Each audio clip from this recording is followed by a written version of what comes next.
Bon après-midi tout le monde, j'espère que vous allez bien. Si vous êtes nouveau, nouvelle sur cette chaîne, je vous invite à vous abonner. Je vous parle d'études de marché, de stratégie marketing, de marketing sur les réseaux sociaux. Je suis MBM Consulting. Je suis Inak Max Arbel, entrepreneur marketing. Alors aujourd'hui, je présente une thématique principalement pour parler de ce qu'on appelle les pubs sponsorisées sur Facebook ou encore le boost tout simplement. Il y a quelque chose que j'ai remarqué.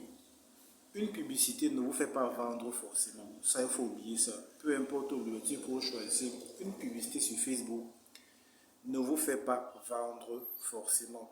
Que ce soit un objectif pour ramener du trafic, que ce soit un objectif de message, que ce soit un objectif d'appel, que ce soit un objectif par exemple pour promouvoir.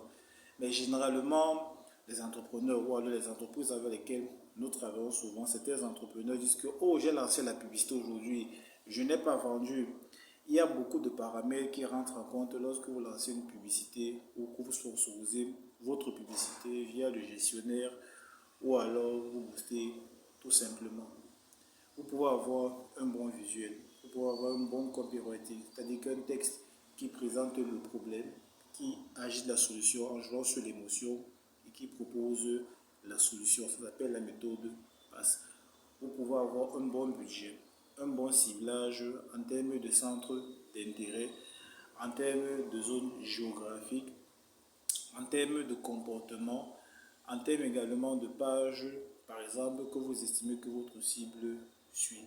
Ce qu'il faut savoir ici, là, c'est que plusieurs paramètres entrent en jeu quand on fait la publicité sur Facebook. Plusieurs paramètres. Il y a d'abord le produit, le service que vous proposez. Pourquoi? Le produit, le service que vous proposez a un prix. Un prix qui nécessite que le consommateur ou la cible ait un pouvoir d'achat. Moi, personnellement, j'ai dépensé beaucoup d'argent dans la publicité. J'ai perdu beaucoup et j'en ai aussi appris de mes échecs. J'ai appris de mes échecs, j'ai aussi gagné beaucoup d'argent dans la publicité. J'ai eu à faire des publicités, par exemple, qui portaient sur des entreprises qui fabriquaient des packaging à l'échelle industrielle. Tout en me disant que forcément, quand la personne verra la publicité, la personne va passer le... Enfin, la personne devait nous contacter l'entreprise et pouvoir faire fabriquer ses produits, ses packaging.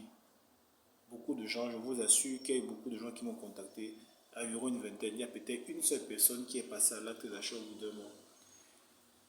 3 mois plus tôt, j'ai fait également la publicité. J'ai lancé la publicité pour des appartements meublés. J'avais dépensé près de 30 000 sur la publicité. Il y a peut-être 200 personnes qui m'ont contacté. J'avais tout bien paramétré. Et je me suis rendu compte que, en fait, les gens qui font les réservations ne sont pas au Cameroun, puisque la dame ciblait les gens qui étaient à l'étranger. Donc forcément, non seulement il fallait utiliser un VPN pour pouvoir toucher les gens qui sont en Europe, qui pourront faire des réservations. Mais en même temps, il faut tenir compte que les réservations, quand quelqu'un fait une réservation, il faut relancer la personne régulièrement pour que le moment venu que la personne puisse booker, faire une réservation en faisant une avance. Ça a été un flop. C'est pour prendre juste des cas palpables. En décembre, j'ai également fait des publicités pour une jeune start-up qui fait dans le produit cosmétique, des diffuseurs. Ça s'appelle Riraya. Ça a très bien marché. Les mois précédents, ça a très bien marché. Mais en janvier, on a lancé une publicité. On a dépensé près de 25 000 dans la publicité. Et il n'y a que 2 personnes qui sont passées à l'acte d'achat. Là, nous avons compris que peut-être parce que c'est au mois de janvier, pas parce que les produits étaient forcément chers, mais c'était dû par exemple au fait que c'est peut-être parce que c'est le mois de janvier et que les gens n'ont plus peut-être d'argent pour acheter ce produit-là, qui au préalable va acheter pendant des périodes de fêtes, parce que c'est des diffuseurs électriques avec des fragrances que ces startups là vont. Ça a très bien marché au cours des mois passés. Et on s'est rendu également compte que, comme on change de ciblage, comme on utilise que les ciblages similaires, on a pas utilisé les ciblages similaires, on a créé de nouvelles audiences pour que, lorsque la publicité va passer, par exemple, dans la zone du littoral ou c'est de la ville de Douala, pour qu'il n'y ait plus de répétition, pour que ça diminue le taux d'impression au niveau des internautes, fil d'actualité de la cible que nous visons, j'ai dû créer encore une autre audience tout simplement avec des centres d'intérêt plus ou moins qui se rapprochent du type de personnes que je voulais cibler tout simplement. Généralement, quand les gens envoient les publicités sur Facebook, les gens cliquent simplement sur le bouton. Ils ne veulent pas savoir. Très peu de gens lisent. Très peu de gens lisent. Les gens cliquent généralement parce que l'image leur a plu ou la vidéo leur a plu. Même avec des vidéos explicatives, il y en a qui vous contactent, qui vous disent quand même, oui, bonjour, j'ai votre publicité sur Facebook. Alors que la publicité est simple.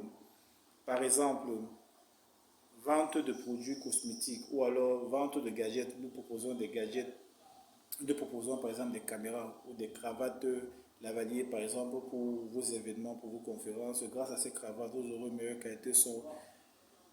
Les boutiques sont disponibles, par exemple, dans toute la zone de la ville de Douala.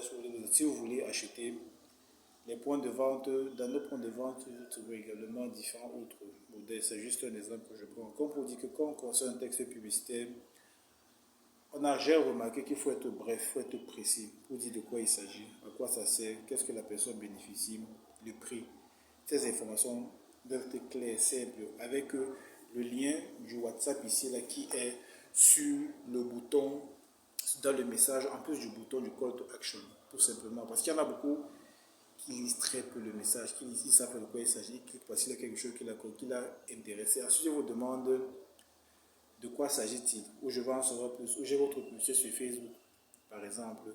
Lorsque vous lui expliquez, dit, ah, ok, je ne savais pas, ah, ok, ça coûte un peu cher. J'ai eu tellement de cas, parce que je travaille beaucoup de personnes qui font souvent du placement de produits et de services en ligne.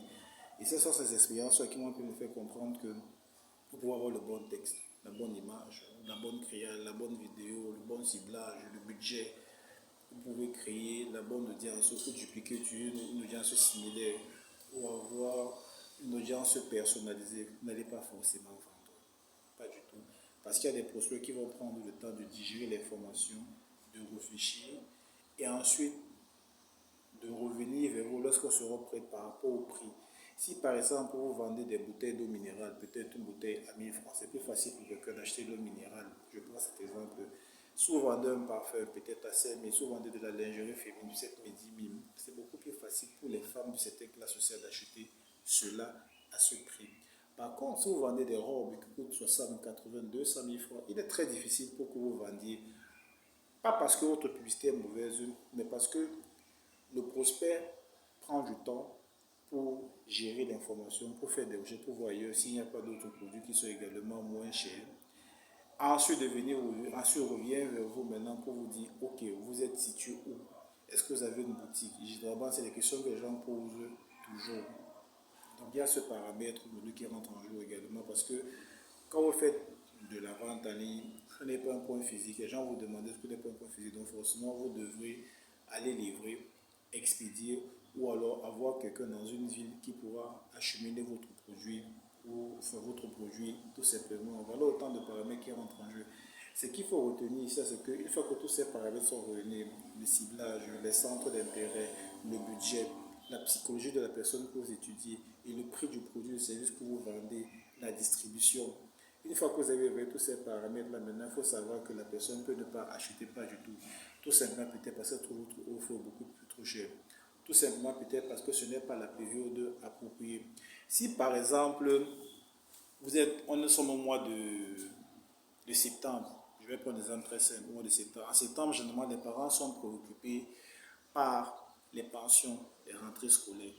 Si vous vendez des téléphones, par exemple, ou des gadgets, ou des accessoires, ou bien vous louez votre salle, ou par exemple, vous faites par exemple dans l'ameublement ou l'événementiel, il est un peu difficile quand même à cette période de placer ces produits-là parce que généralement les parents sont plutôt préoccupés par le paiement des pensions des fournitures scolaires. Par contre, à partir du mois d'octobre, par rapport à ce que vous vendez, ça peut rapidement beaucoup plus sortir également au mois de décembre. Donc, il est important que on tienne compte de ces paramètres-là lorsqu'on lance une publicité sur Facebook, que ce soit l'objectif de convertir par message ou que ce soit l'objectif d'appel. Encore que l'objectif d'appel, généralement, la personne peut ne même pas vous appeler. Vous pouvez voir les impressions, le nombre de clics, l'impression, le nombre de clics, la couverture, et très peu de gens peuvent vous appeler. Ce qui est des fois intéressant également lorsqu'on fait la publicité, c'est de faire des publicités avec génération de prospects pour avoir des informations sur les prospects et les relancer, les suivre. Mais tout dépend également de la nature de votre produit ou de votre service que vous proposez. Donc, ce n'est pas sûr forcément que vous allez vendre automatiquement. Il y a des prospects qui vont acheter, il y a des prospects qui ne vont pas acheter, il y a des prospects qu'il faudra suivre, tout simplement. Et tout dépend également de l'approche commerciale que vous avez lorsque le prospect vous contacte. Lorsqu'un prospect vous contacte, c'est qu'il a été intéressé.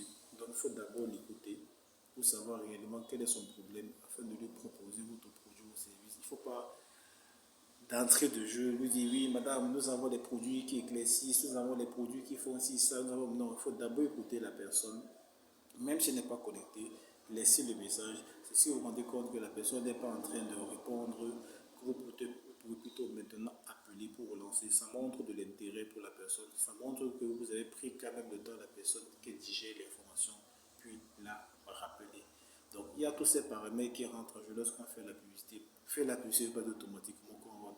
Faire la publicité, c'est pour créer l'intérêt, pour susciter l'intérêt, pour attirer et pour pouvoir susciter en lui le désir avant de lui pousser à l'acte d'achat. Tout simplement, ça génère des prospects pour vous à votre niveau. Vous devez convertir. Donc, j'ai à faire des publicités sur les vêtements, j'ai à faire des publicités sur les produits cosmétiques, j'ai à faire des publicités sur la production industrielle, j'ai à faire la publicité sur l'ameublement, sur les meublements, j'ai à faire des produits. La publicité également sur les formations, la vente de services, la vente de services et de training. C'est des psychologies de consommateurs très différentes, c'est des secteurs d'activité très différents, c'est des façons de penser très différentes, c'est des budgets très différents. Cela dépend également de l'objectif publicitaire que vous avez choisi. Mais généralement, les gens choisissent l'objectif publicitaire directement converti par message puisqu'on veut directement aller à l'acte d'achat. Donc ne croyez pas forcément que parce que vous avez fait votre publicité que les gens vont acheter. Il ne faut pas se tromper. Il ne faut pas se tromper. Ça va prendre du temps pour que le procès passe à l'acte d'achat par rapport à ce que vous proposez, par rapport à la zone, par rapport au prix, par rapport également à sa psychologie. J'espère que cette vidéo sera utile et que vous n'allez plus dire que vous dépensez l'argent inutilement dans la publicité et que vous n'avez pas eu des résultats. Tout simplement. Il y a beaucoup de paramètres qui rentrent en jeu. Je ferai également d'autres vidéos pour parler plus amplement en fonction du type d'objectif publicitaire qu'on utilise. Tout simplement. Comment on crée une audience personnalisée, comment on crée une audience similaire également pour faire de la publicité, pour que ça vous rapporte des prospects. La conversion, c'est toute une autre paire de manches. À très bientôt pour d'autres nouvelles vidéos. Ciao.